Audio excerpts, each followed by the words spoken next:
Clara essuyait mécaniquement le plan de travail de sa cuisine pour la 3e fois ce matin.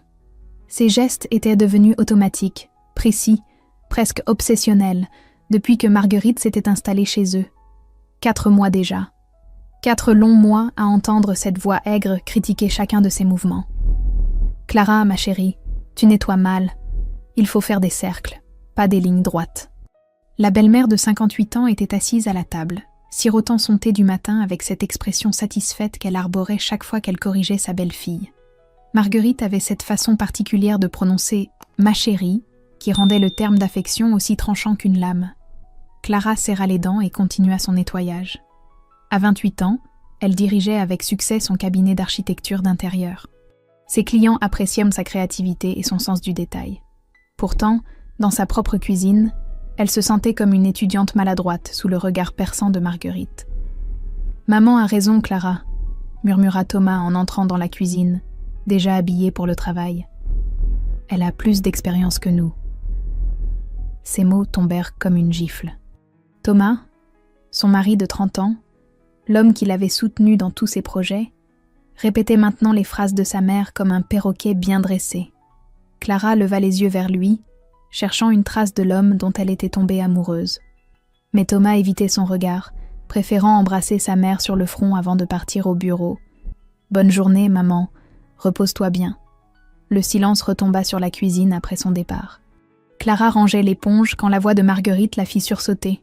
« Tu sais, Clara, quand j'avais ton âge, je savais déjà tenir une maison correctement. Ma mère m'avait bien éduquée. » Cette phrase contenait tout le venin habituel. L'insinuation que Clara était mal éduquée, que ses propres parents avaient échoué dans leur mission. Clara sentit ses joues s'enflammer, mais ne répondit pas. À quoi bon? Marguerite avait toujours le dernier mot. L'après-midi apporta un semblant de répit. Clara travaillait sur les plans d'un appartement parisien quand son téléphone sonna. Madame Durand, une cliente importante, annulait leur rendez-vous. « Je suis désolée, Clara, mais nous avons finalement choisi un autre architecte. Quelqu'un nous a dit que vous étiez, comment dire, pas très disponible en ce moment. » Quelqu'un. Clara raccrocha, le cœur serré. C'était le 3e contrat annulé ce mois-ci. Ses clients recevaient des appels anonymes remettant en question sa disponibilité, sa fiabilité. Elle commençait à comprendre d'où venaient ces coups de téléphone destructeurs. Le soir venu, Thomas rentra fatigué et distant. Ils dînèrent en silence. Marguerite monopolisant la conversation avec ses récits sur ses voisines, ses douleurs articulaires et ses conseils non sollicités sur la décoration de la maison. Cette couleur sur les murs me donne mal à la tête, Clara. Du beige serait plus reposant. Clara avait choisi cette teinte de bleu après des semaines de réflexion. Elle aimait cette couleur qui rappelait le ciel d'été. Mais depuis l'arrivée de Marguerite, tous ses choix étaient remis en question, critiqués, invalidés. Cette nuit-là, allongée dans son lit, Clara fixait le plafond. À côté d'elle, Thomas dormait profondément, inconscient du chaos émotionnel qui rongeait sa femme. Elle repensait à leur première rencontre, à leur rire partagé, à leur projet d'avenir. Où était passé cet homme qui la regardait avec admiration? Marguerite avait installé ses affaires dans la chambre d'amis avec une efficacité déconcertante. Ses médicaments envahissaient la salle de bain, ses magazines traînaient partout, ses critiques résonnaient dans chaque pièce. La maison de Clara n'était plus la sienne. Demain serait un autre jour de bataille silencieuse. Une autre journée à marcher sur des œufs dans son propre foyer. Clara ferma les yeux, ignorant encore qu'elle touchait le fond d'un puits dont elle allait bientôt apprendre à sortir. Le samedi matin commença comme tous les autres. Clara préparait le petit déjeuner quand Marguerite descendit l'escalier d'un pas théâtralement lourd, une main pressée contre sa poitrine. « Mon cœur bat trop vite ce matin », gémit-elle en se laissant tomber sur une chaise. « Cette agitation constante dans la maison me fatigue énormément. » Clara leva les yeux de ses tartines. Quelle agitation! Elle marchait sur la pointe des pieds depuis des semaines pour ne pas déranger sa belle-mère. Elle avait même arrêté d'écouter de la musique et de recevoir ses amis. « Je ne comprends pas, Marguerite. La maison est silencieuse. » « Silencieuse ?»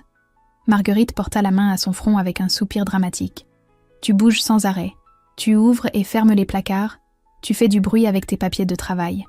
Mon médecin m'a dit d'éviter le stress. » Thomas apparut dans l'embrasure de la porte, encore en pyjama, Il observa la scène avec cette expression préoccupée qu'il adoptait dès que sa mère se plaignait de sa santé. « Qu'est-ce qui se passe, maman ? Ta femme perturbe ma tranquillité par sa présence constante. Je ne peux pas me reposer avec toute cette agitation. » Les mots frappèrent Clara comme une décharge électrique. Sa présence perturbait la tranquillité. Dans sa propre maison, elle sentit ses joues s'enflammer et ses mains trembler légèrement. « Thomas, je vis ici aussi. C'est normal que je... » « Clara, s'il te plaît, » l'interrompit Thomas d'une voix fatiguée. « Tu vois bien que maman ne va pas bien. » Marguerite se redressa légèrement, savourant visiblement l'effet de ses paroles. Ses yeux brillaient d'une satisfaction à peine dissimulée. Elle avait trouvé le point de rupture, et elle le savait. « Je crois qu'il faut que tu restes calme aujourd'hui, Clara. Pour ma santé. » « Rester calme ?» Clara se leva brusquement. « Mais je ne fais rien de mal. Je prépare le petit déjeuner, je range la maison, je travaille discrètement. »« Tu t'énerves, ça va empirer les choses, » dit Thomas en s'approchant. « Écoute, va dans notre chambre le temps que maman se détende. On va sortir déjeuner toutes les deux, comme ça tu pourras te reposer aussi. » Clara le fixa, incrédule. Il lui demandait de s'enfermer dans sa chambre comme une enfant punie, dans la maison qu'elle avait décorée avec amour, qu'elle payait avec ses économies. « Thomas, tu ne peux pas me demander ça. Juste pour quelques heures, Clara, pour que maman retrouve son calme. » Le ton de Thomas était ferme, presque froid. Clara chercha dans ses yeux une trace de l'homme qu'elle avait épousé, mais ne trouva qu'un fils obéissant et inflexible. Marguerite observait la scène depuis sa chaise, ses lèvres esquissant un sourire presque imperceptible. Elle avait gagné, et tout le monde le savait. « D'accord, » murmura Clara, la gorge serrée. Elle monta l'escalier, sentant leur regard dans son dos. Arrivée dans la chambre, elle entendit la clé tourner dans la serrure. Le déclic résonna comme un coup de tonnerre. Thomas l'avait enfermée dans sa propre chambre, dans sa propre maison. Clara s'assit au bord du lit, les jambes coupées. Par la fenêtre, elle voyait les voisins qui jardinaient tranquillement, ignorant le drame qui se jouait à quelques mètres d'eux. Monsieur Leclerc taillait sa haie, Madame Martin arrosait ses géraniums. La vie continuait normalement pour tout le monde, sauf pour elle. Elle entendit la porte d'entrée claquer, puis le moteur de la voiture de Thomas démarrer. Ils étaient partis déjeuner, la laissant prisonnière comme un animal en cage. Le silence de la maison l'enveloppa. Pour la première fois depuis des mois, Clara était seule. Et dans ce silence, quelque chose se brisa définitivement en elle. Mais paradoxalement, quelque chose d'autre naissait aussi. Une rage froide, déterminée, intelligente. Clara se leva et se dirigea vers la commode. Si Thomas et Marguerite pensèrent l'avoir brisée, ils allaient découvrir à quel point ils se trompaient. Clara examina la serrure avec l'œil méticuleux d'une architecte. Une simple serrure à goupilles, probablement installée dans les années 90. Elle retira l'épingle de ses cheveux et la déplia soigneusement. Cette technique, elle l'avait apprise par curiosité pendant ses études, lors d'un cours sur la sécurité des bâtiments. Le mécanisme céda après quelques minutes de manipulation précise. Clara tourna lentement la poignée, retenant son souffle. La porte s'ouvrit sans bruit. Le silence de la maison l'accueillit comme un complice. Ses pas feutrés sur le parquet ne produisaient aucun son. Pour la première fois depuis des mois, Clara se déplaçait librement dans son propre foyer, sans craindre les critiques acides de Marguerite. Elle se dirigea d'abord vers sa chambre d'amis, devenue le royaume de sa belle-mère. L'odeur de talc et de médicaments flottait dans l'air. Les affaires de Marguerite étaient méticuleusement rangées, chaque objet à sa place avec une précision militaire. Clara cherchait ses documents de travail que Marguerite avait rangés la semaine précédente, prétextant faire le ménage. Elle ouvrit le premier tiroir de la commode ancienne. Des bijoux, des photos jaunies, des lettres soigneusement empilées. Le deuxième tiroir révéla des flacons de médicaments, tous soigneusement étiquetés. Clara fronça les sourcils en lisant les dates de péremption. Certains étaient expirés depuis plus de 2 ans, mais Marguerite continuait de s'en plaindre quotidiennement. Dans le troisième tiroir, sa main toucha une enveloppe froissée, coincée sous une pile de mouchoirs. Elle la sortit machinalement et reconnut le logo de la CNAV, la Caisse nationale d'assurance vieillesse. Un relevé de compte bancaire était glissé à l'intérieur. Clara déplia le document, s'attendant à découvrir une retraite modeste. Ses yeux s'écarquillèrent en découvrant le montant, 1280 € par mois. Mais ce n'était pas une retraite ordinaire. L'intitulé précisait clairement « Pension de réversion, veuve Pierre Moreau ». Pierre Moreau, le mari de Marguerite, mort d'un infarctus il y a 11 ans, selon sa version officielle. Clara relut le document plusieurs fois, comme si les chiffres allaient changer. Intriguée, elle fouilla plus profondément. Au fond du tiroir, coincée entre deux pulls en laine, elle découvrit une facture EDF récente. L'adresse la figea sur place. 12 rue des Oliviers, Nîmes. Et le nom du titulaire lui coupa le souffle. Pierre Moreau. Pierre Moreau était vivant. Pierre Moreau payait ses factures d'électricité. Pierre Moreau n'était jamais mort. Les mains de Clara se mirent à trembler légèrement. Elle photographia rapidement les documents avec son téléphone, ses années d'expérience professionnelle lui ayant appris l'importance des preuves tangibles. La réalité s'assemblait pièce par pièce dans son esprit d'architecte habitué aux plans complexes. Marguerite avait déclaré frauduleusement la mort de son mari pour toucher une pension de veuve. Depuis 9 ans, elle percevait illégalement plus de 1 000 € par mois des caisses de l'État français. Clara continua ses recherches avec une précision chirurgicale. Elle découvrit d'autres documents troublants. Des courriers de la mairie de Nîmes adressés à Pierre Moreau, une carte de fidélité d'un supermarché au même nom, même une contravention pour stationnement payé il y a 6 mois. Pierre Moreau vivait sa vie tranquillement dans le sud de la France, probablement inconscient que son ex-épouse touchait une pension de veuve en son nom. Tout s'éclairait maintenant. La panique de Marguerite quand Clara travaillait sur ses dossiers administratifs. Sa nervosité chaque fois que le facteur apportait du courrier officiel. Son insistance pour ranger elle-même ses affaires personnelles. Et surtout, sa détermination à éloigner Clara de la maison. Clara qui manipulait quotidiennement des documents officiels dans son travail d'architecte. Clara rassembla méthodiquement toutes les preuves. Elle les photographia sous tous les angles, créa des copies numériques, puis organisa les originaux sur le lit conjugal avec le soin d'une exposition de musée. Au centre, elle plaça le relevé de la CNAV. Autour, elle disposa la facture EDF, les courriers, la contravention. Chaque document racontait l'histoire d'un homme bien vivant et d'une femme qui s'enrichissait de sa mort fictive. Clara prit une feuille de papier et rédigea une note de sa plus belle écriture. « Thomas, voici pourquoi ta mère voulait m'éloigner. Elle avait peur que je découvre sa fraude. Pierre n'est jamais mort. Elle vole l'État français depuis 9 ans. Je pars. Clara. » Elle plia la note et la plaça bien en évidence sur l'oreiller de Thomas. Ensuite, Clara monta dans le grenier et descendit ses valises. Elle emballa méthodiquement ses affaires les plus importantes. Ses diplômes, ses outils de travail, ses vêtements préférés, les quelques bijoux hérités de sa mère. Chaque geste était calculé, précis, définitif. Avant de partir, Clara jeta un dernier regard à la chambre. Les documents étalés sur le lit ressemblaient à un puzzle enfin reconstitué. Thomas et Marguerite allaient rentrer de leur déjeuner et découvrir que leur victime s'était transformée en enquêtrice. Clara ferma la porte d'entrée derrière elle et marcha vers sa voiture, ses valises à la main. Elle ne se retourna pas.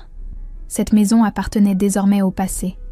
Quand Thomas et Marguerite pousseraient la porte de la chambre dans quelques heures, ils resteraient paralysés devant l'évidence étalée sous leurs yeux. Mais Clara ne serait plus là pour voir leur visage décomposé. Clara roula pendant 1 heure, avant de s'arrêter dans un café anonyme sur l'autoroute. Ses mains tremblaient encore légèrement quand elle composa le numéro de sa sœur Émilie. « Clara, qu'est-ce qui se passe? Ta voix... Émilie, je peux venir chez toi ?»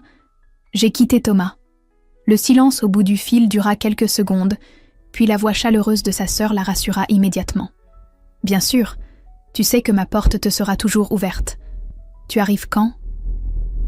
3 heures plus tard, Clara était installée dans l'appartement lumineux d'Émilie à Lyon. Face à un thé fumant, elle raconta tout à sa sœur. Les humiliations quotidiennes, l'enfermement de ce matin, et surtout sa découverte explosive sur la fraude de Marguerite. Émilie l'écouta sans l'interrompre, ses yeux s'écarquillant progressivement. « Tu es certaine pour Pierre? Il est vraiment vivant ?» Les preuves sont irréfutables. Factures récentes, courriers officiels, même une contravention payée il y a 6 mois. Clara montra les photos prises avec son téléphone. Émilie examina chaque document avec attention. « Clara, tu réalises que c'est un crime grave ? Marguerite risque la prison. Je sais. Mais maintenant, je comprends tout. Sa panique quand je travaillais sur mes dossiers, sa nervosité avec le courrier, son acharnement à me faire partir. Elle avait terreur que je découvre sa fraude. Le lundi matin, Clara prit rendez-vous avec Maître Dubois, un avocat spécialisé en droit de la famille recommandé par Émilie. Dans son bureau feutré, elle exposa la situation avec la précision d'un rapport d'expertise. L'avocat examina les documents photographiés avec une attention professionnelle. « Madame, ces éléments constituent des preuves solides de fraude aux prestations sociales. Votre belle-mère encourt 3 ans de prison et 45 000 € d'amende. Et Thomas, il finance les dépenses de sa mère depuis des années. S'il ignorait la fraude, il n'est pas complice. Mais s'il était au courant... » Maître Dubois marqua une pause. Nous devrons établir ce qu'il savait exactement. Clara demanda à l'avocat de faire vérifier discrètement l'identité de Pierre Moreau. Le résultat arriva 2 jours plus tard. Pierre Moreau, né le 15 juin 1958, résidant au 12 rue des Oliviers à Nîmes, vivait paisiblement avec une compagne depuis 8 ans. Il dirigeait un petit commerce de bricolage et ignorait totalement que son ex-épouse le déclarait mort depuis 9 ans. Votre belle-mère a commencé cette fraude 2 ans après le départ de son mari, précisa l'avocat. Elle a d'abord attendu, puis a visiblement décidé de transformer son abandon en source de revenus. Clara comprenait maintenant la psychologie tordue de Marguerite. Abandonnée par son mari, humiliée socialement, elle avait choisi de transformer cette humiliation en profit. Et quand Thomas avait rencontré Clara, Marguerite avait vu une menace potentielle à son secret. Pendant ce temps, son téléphone n'arrêtait pas de sonner. Thomas l'appelait sans relâche, laissant des messages de plus en plus désespérés. « Clara, reviens s'il te plaît. Maman est malade d'inquiétude. On peut discuter, tout arranger. » Puis les messages devinrent plus pressants. « Tu détruis notre famille, Clara. Maman fait des crises d'angoisse à cause de toi. Elle dit que tu l'accuses de choses horribles. » Clara n'écoutait ces messages qu'à moitié. Elle était trop occupée à reconstruire sa vie professionnelle. Sa première démarche fut de contacter ses anciens clients pour expliquer sa nouvelle disponibilité. Certains acceptèrent de lui redonner une chance. Puis elle découvrit l'annonce dans Le Figaro. Un café historique cherchait un architecte d'intérieur pour une rénovation complète. L'établissement, situé dans le 6e arrondissement de Lyon, portait le nom évocateur de « Café des artistes » et appartenait à un certain Julien Moreau. Clara sourit en lisant le nom de famille. Décidément, les Moreau marquaient cette période de sa vie. Elle appela immédiatement pour prendre rendez-vous. La voix masculine au téléphone était chaleureuse, professionnelle, sans condescendance. Déjà un changement rafraîchissant. « Venez quand vous voulez, mademoiselle. Je suis sur place tous les jours. Nous avons besoin de quelqu'un qui comprenne l'âme de ce lieu. » Clara raccrocha avec un sourire. Pour la première fois depuis des mois, elle ressentait de l'excitation professionnelle. Demain, elle rencontrerait ce Julien et découvrirait peut-être le projet qui marquerait sa renaissance. Mais avant cela, elle devait prendre une décision cruciale concernant Marguerite. Dénoncer la fraude ou laisser Thomas gérer cette bombe à retardement, la justice ou la clémence. Clara avait jusqu'au lendemain pour choisir. Le café des artistes se dressait au coin de la rue Mercière, ses façades en pierre blonde témoignant de 2 siècles d'histoire lyonnaise. Clara poussa la porte vitrée et fut immédiatement saisie par l'atmosphère unique du lieu. Les murs étaient tapissés d'œuvres d'artistes locaux. Les tables en bois massif portèrent les traces de milliers de conversations passionnées, et la lumière dorée filtrait à travers de grandes verrières art déco. Malgré son charme indéniable, l'endroit montrait des signes de fatigue. Peintures écaillées, parquets usés, installations électriques vieillissantes. « Vous devez être Clara ?» Elle se retourna vers un homme d'une 30aine d'années, aux mains marquées par le travail manuel. Julien Moreau avait ce regard direct et bienveillant qu'elle n'avait plus l'habitude de croiser. Aucune condescendance, aucun jugement. Juste une curiosité professionnelle sincère. « J'aimerais redonner vie à ce lieu sans trahir son histoire », expliqua-t-il, en lui faisant visiter les espaces. « Ce café existe depuis 1923.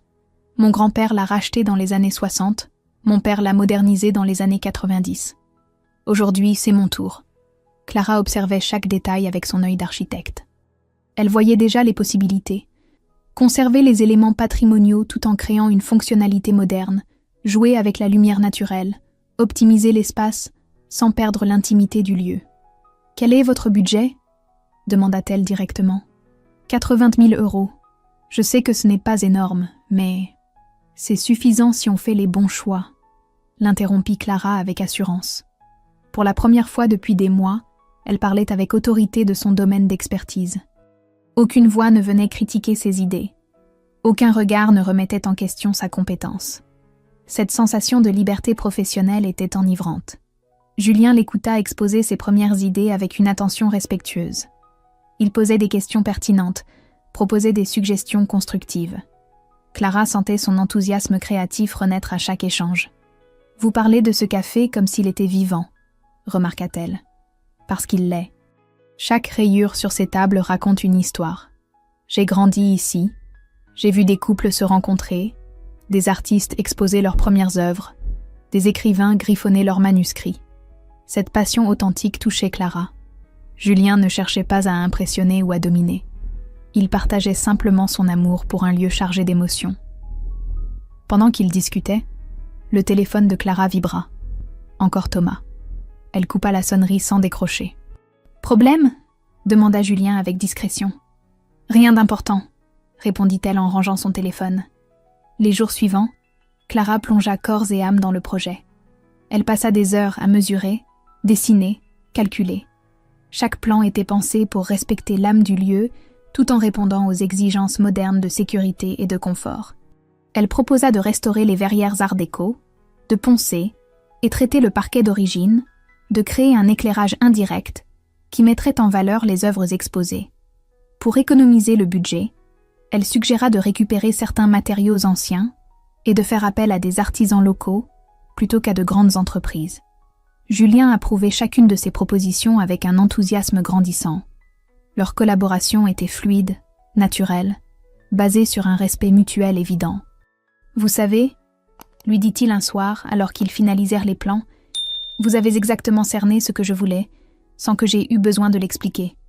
C'est mon travail, » répondit Clara simplement. « Non, c'est plus que ça. C'est un don. » Ces mots simples réchauffèrent le cœur de Clara.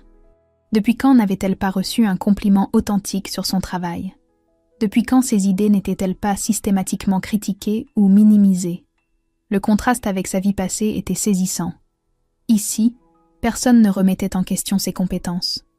Julien lui faisait confiance, valorisait ses suggestions, respectait son expertise. Cette reconnaissance professionnelle agissait comme un baume sur ses blessures récentes. Pourtant, Thomas continuait de l'appeler quotidiennement. Ses messages évoluaient, passant de la supplication à l'énervement. « Clara, tu ne peux pas disparaître comme ça. Maman est hospitalisée à cause du stress. Tu dois revenir, on doit parler. » Clara effaçait ses messages sans les écouter entièrement. Elle avait autre chose à faire que de gérer les manipulations de Marguerite, même à distance. Son nouveau projet l'énergisait, lui redonnait confiance en ses capacités. Pour la première fois depuis des mois, elle se couchait fatiguée mais satisfaite, l'esprit plein d'idées créatives plutôt que rongé par l'angoisse. La renaissance de Clara passait par cette renaissance professionnelle, et quelque part, elle pressentait que Julien jouerait un rôle plus important qu'elle ne l'imaginait dans cette nouvelle vie qui s'ouvrait devant elle. Clara fixa le message de Thomas qui venait d'arriver. « Je viens à Lyon demain. On doit parler absolument. Café de la Paix, 14 h. S'il te plaît, Clara. » Elle hésita un moment, puis répondit simplement « D'accord. » Le lendemain, Clara arriva au café avec 10 minutes de retard volontaire. Thomas était déjà installé à une table d'angle, les traits tirés, les cheveux en désordre. Il avait vieilli de 10 ans en une semaine. « Clara, » commença-t-il en se levant. « Assieds-toi, Thomas. » Sa voix était calme, contrôlée. Thomas obéit, déstabilisé par cette nouvelle assurance qu'il ne lui connaissait pas. « Tu as reçu mon message sur l'hospitalisation de maman ? » ?»« Oui, et je suppose qu'elle fait du chantage à l'angoisse comme d'habitude. » Thomas sursauta. Clara n'avait jamais parlé de sa mère avec cette lucidité brutale. « Clara, elle va vraiment mal. Depuis que tu es partie avec ces accusations... » « Ces preuves, Thomas. Pas des accusations. » Clara sortit son téléphone et posa les photos des documents sur la table entre eux. Thomas regarda les images sans les toucher, comme si elles allaient le brûler. « Je sais que Pierre est vivant. dit-elle simplement. Les épaules de Thomas s'affaissèrent complètement. Il ferma les yeux et resta silencieux pendant de longues secondes. « Depuis quand tu le sais ?» demanda-t-elle. « 4 ans, murmura-t-il sans la regarder. J'ai découvert par hasard une lettre de la mairie de Nîmes. J'ai confronté maman, elle a tout avoué. Et tu n'as rien dit. Elle m'a expliqué qu'elle ne pouvait pas vivre avec sa petite retraite, que papa l'avait abandonnée sans rien. Elle avait peur de finir à la rue. Alors tu as financé ses mensonges. » Thomas leva enfin les yeux vers elle. Ils étaient remplis de larmes contenues.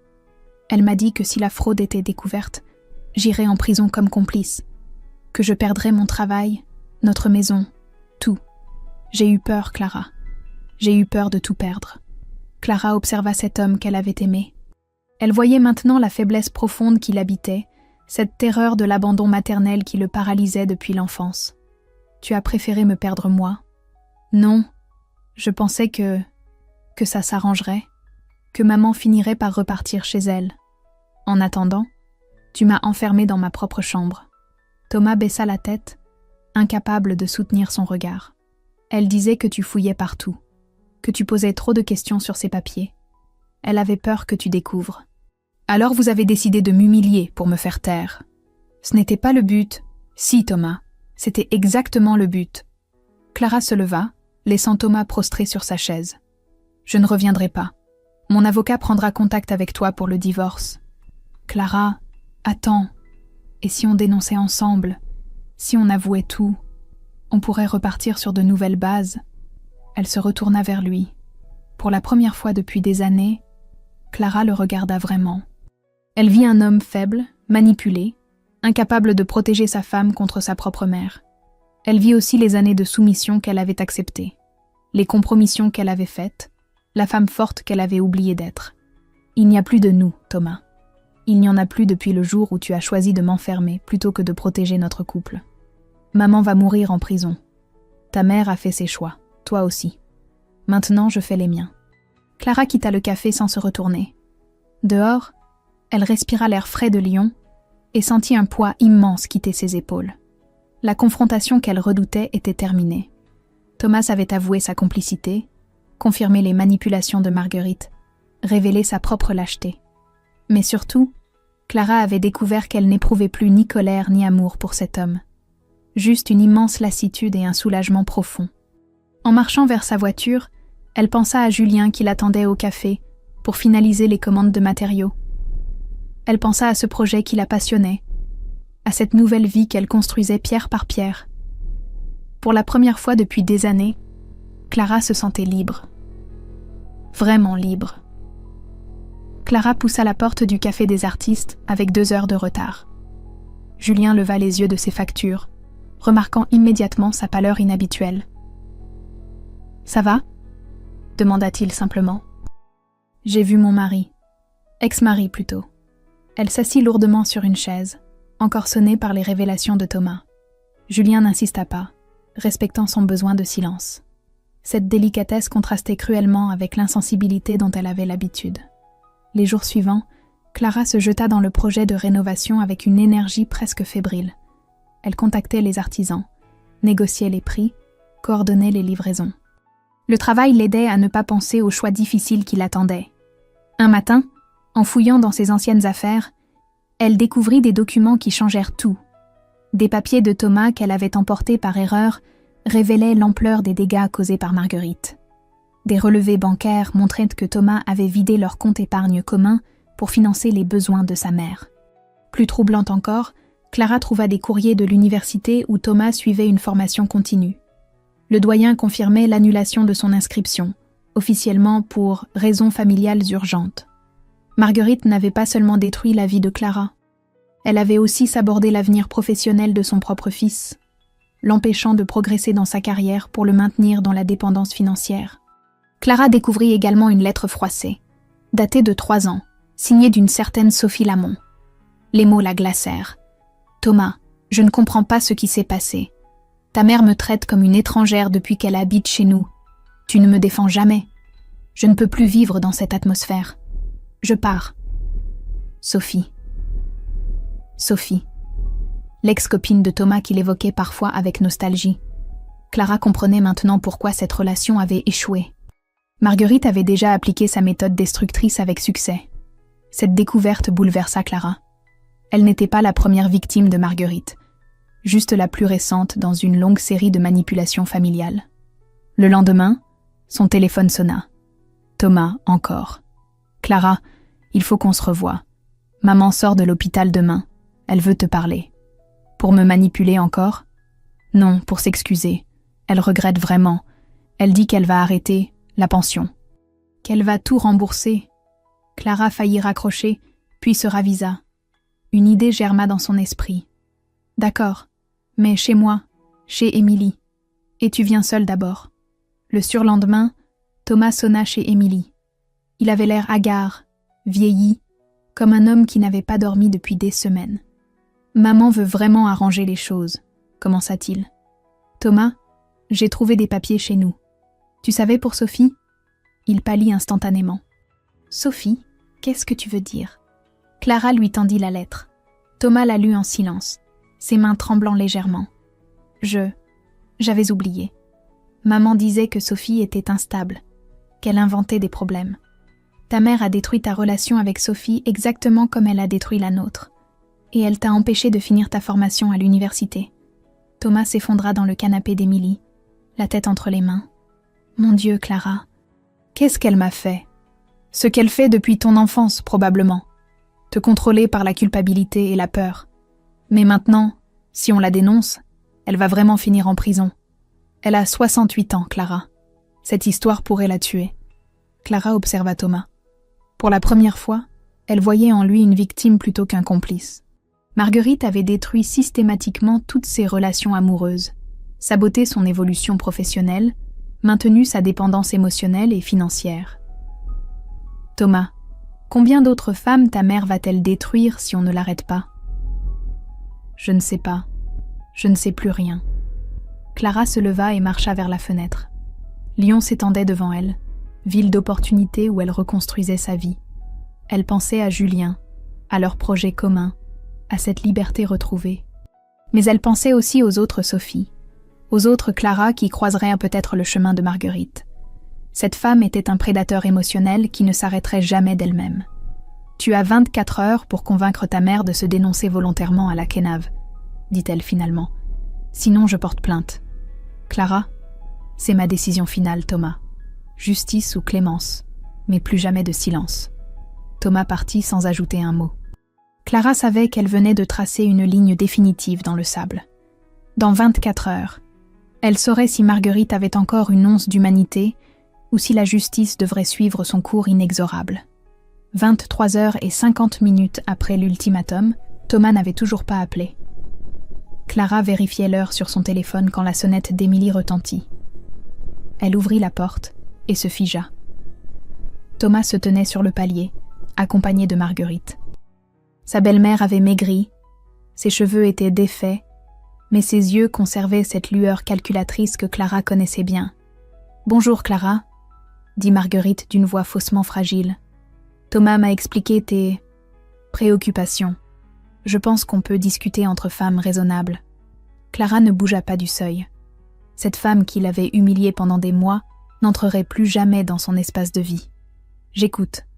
Tu sais, ma chérie, cette histoire de pension, c'est un malentendu. Les papiers administratifs sont si compliqués de nos jours. » Le terme « ma chérie », prononcé avec ce même mépris déguisé, fit monter la colère de Clara.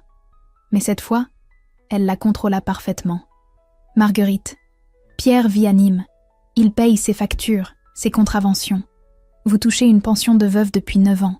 Il n'y a aucun malentendu. » Le masque de fragilité de Marguerite glissa légèrement. « Pierre m'a abandonné sans rien. J'avais le droit de... » « Vous n'aviez le droit de rien. Vous avez volé l'État français. »« Volé ?» Marguerite se redressa, retrouvant instantanément sa superbe. « J'ai élevé Thomas seul pendant des années. Cet argent, je l'ai mérité. En mentant sur la mort de votre mari, Pierre était mort pour moi. Il m'avait abandonné, humilié devant tout le quartier. La vraie Marguerite apparaissait enfin. Plus de comédie, plus de fragilité feinte. Clara découvrait une femme amère, vindicative, persuadée que le monde lui devait tout. Alors vous avez décidé de détruire la vie de toutes les femmes qui approchèrent Thomas? Je protégeais mon fils. Ces femmes n'étaient pas assez bien pour lui. Sophie n'était pas assez bien, moi non plus. Toi? Marguerite eut un rire mauvais. Tu fouillais partout, tu posais trop de questions. Tu allais tout découvrir et détruire notre équilibre. Votre équilibre basé sur la fraude et la manipulation. Manipulation? Marguerite fit un pas vers Clara, les yeux étincelants de rage. J'ai sauvé Thomas de femmes comme toi, des ambitieuses qui voulaient l'éloigner de sa famille. Thomas, resté silencieux jusque-là, pâlit en entendant sa mère. Maman, arrête. Tais-toi, Thomas. Cette femme veut me faire arrêter, me jeter en prison. Après tout ce que j'ai fait pour toi. Clara observait cette femme qui se démasquait complètement. Aucun remords, aucune conscience de ses actes. Juste une rage narcissique contre ceux qui osaient lui contrarier ses plans. Vous ne regrettez rien, constata Clara avec calme. Regrettez quoi? D'avoir protégé mon fils? D'avoir pris ce qui me revenait? D'avoir détruit des vies innocentes? Innocentes? Marguerite ricana. Tu crois que tu es innocente? Tu as abandonné ton mari, brisé notre famille? J'ai quitté un homme qui m'a enfermée pour vous faire plaisir. Il t'a mise à ta place. Et maintenant tu veux te venger. Clara sentit une paix profonde l'envahir. Cette confrontation lui révélait quelque chose d'essentiel. Marguerite ne changerait jamais. Elle était incapable de remords, imperméable à la culpabilité. C'était un prédateur émotionnel qui recommencerait dès qu'elle en aurait l'occasion. Je ne veux pas me venger, Marguerite. Je veux protéger les autres femmes de vous. Les autres femmes? Marguerite éclata d'un rire hystérique. Tu te prends pour une justicière maintenant? Je me prends pour une citoyenne responsable. Clara sortit son téléphone et composa un numéro. Qu'est-ce que tu fais? Demanda Thomas, paniqué. Maître Dubois? C'est Clara. Vous pouvez déposer la plainte.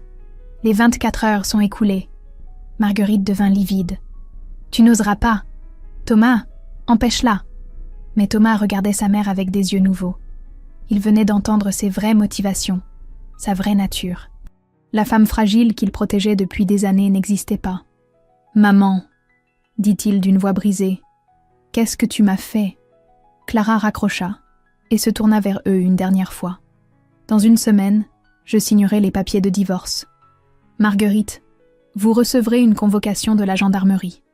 Thomas, j'espère que tu trouveras enfin la force de vivre ta vie. » Elle referma la porte, laissant Thomas face à la réalité de sa mère et Marguerite face aux conséquences de ses actes.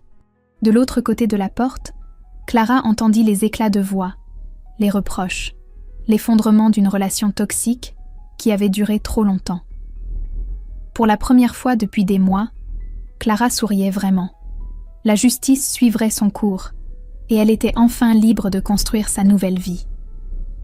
18 mois plus tard, Clara observait le café des artistes transformé depuis la terrasse d'en face. La façade restaurée brillait sous le soleil lyonnais, les verrières art déco captaient la lumière dorée de fin d'après-midi, et une file d'attente se formait devant l'entrée. Le magazine Lyon Entreprise avait consacré un article entier au projet, saluant la renaissance spectaculaire d'un patrimoine historique grâce au talent visionnaire de l'architecte Clara Dubois. Son nom figurait désormais parmi les références de la région. « Tu admires ton œuvre ?» demanda Julien en la rejoignant. « Notre œuvre », corrigea-t-elle en souriant. Leur collaboration professionnelle s'était muée naturellement en complicité personnelle, puis en amour authentique. Rien à voir avec la passion dévorante de ses 20 ans, mais quelque chose de plus profond. Un respect mutuel, une admiration réciproque, une construction commune. Julien ne cherchait pas à la sauver ou à la compléter. Il l'aimait pour ce qu'elle était, une femme forte, talentueuse, indépendante. Leur projet s'harmonisait sans jamais s'annuler. « Le dernier client m'a demandé tes coordonnées, » dit Julien. « Il veut que tu rénoves son hôtel particulier dans le Vieux-Lyon. »« Encore un ? Je vais devoir embaucher une assistante. » Clara dirigeait maintenant son propre cabinet, Atelier Clara Dubois, installé dans un ancien entrepôt du 7e arrondissement qu'elle avait entièrement réaménagé. 3 employés travaillaient sous sa direction et les commandes affluaient. En rentrant chez elle, Clara trouva une lettre officielle dans sa boîte aux lettres. Le tribunal correctionnel de Lyon l'informait que l'affaire Marguerite Moreau était close. Condamnée à 2 ans de prison avec sursis et au remboursement intégral des sommes perçues illégalement, soit plus de 115 000 €. Marguerite avait négocié un étalement sur 15 ans et vivait désormais dans un studio social à Villeurbanne. Son monde artificiel s'était écroulé, mais elle avait évité la prison ferme grâce à son âge et à sa situation financière désespérée. Le même courrier mentionnait que Thomas avait témoigné en faveur de la clémence de sa mère, tout en reconnaissant sa propre complicité passive. Il suivait une thérapie pour se libérer de l'emprise maternelle et avait repris ses études interrompues. Clara replia la lettre sans amertume. La justice avait suivi son cours. Chacun assumait les conséquences de ses choix. Elle avait tourné la page depuis longtemps.